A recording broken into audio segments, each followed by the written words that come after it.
Hello and welcome to the latest Watching Brief Breaking News Bulletin, and it's to do with the story that we've been covering really since day one last August, when the Crooked House pub in Himley in the West Midlands mysteriously burnt down on Saturday night, and even more mysteriously was demolished on the Monday following by its owners without the permission of the local authority.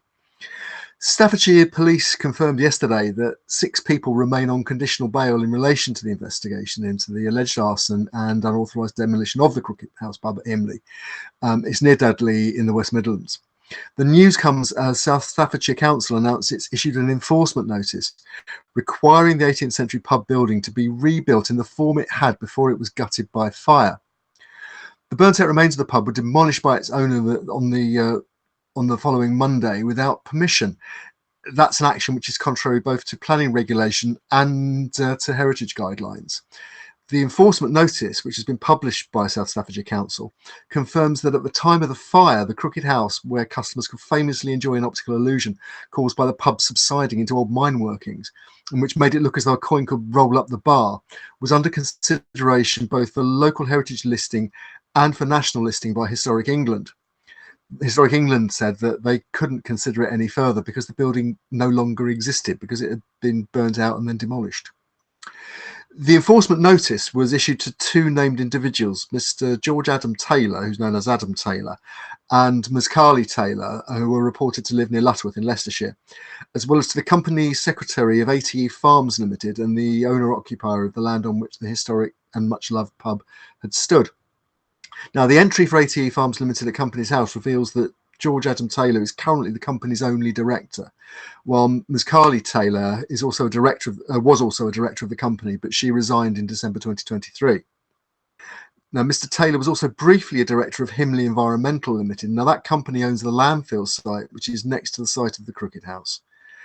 The named persons have 30 days to lodge an appeal against the notice. Otherwise, they have to complete the rebuild of the pub within 3 years. Now, in August 2023, days after the fire, the police announced that they were treating the fire as suspected arson, and it had been purchased by ATE Farms Limited from Brewer Marston's just 2 weeks before the fire broke out. Now, in the course of that investigation, a 66-year-old man from Dudley, which is nearby, and a 33-year-old man from Milton Keynes, as well as a 51-year-old man from Buckingham, were arrested and bailed. A 23-year-old man, a 34-year-old woman, and a 44-year-old man, all from Leicestershire, were also arrested and bailed. Now, police announced that the individuals arrested were questioned on suspicion of conspiracy to commit arson with intent, or being reckless as to whether life was being endangered. And as far as we know, those charges, charges could still stand as the investigation proceeds. I suspect we're going to be talking about the Crooked House and its fate again, although at the moment local people and the community in the West Midlands are celebrating the fact that at least it appears to have a new lease of life, in spite of the fact it was so badly treated back last August. Well, that was a brief news update about the Crooked House. But that brief news update actually has involved, for the both of us, about half a day's work. And in particular, we had to fact check it in detail and check with Staffordshire Police that the status of the police investigation was as we were going to describe it. There are strong legal defences around what you can and can't say when there's a live police investigation.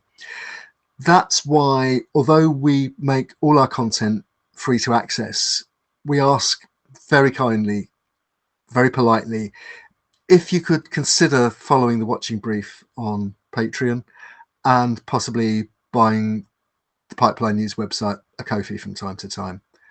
If you can do that for us, we can bring you even more of this kind of content. Thanks. Bye.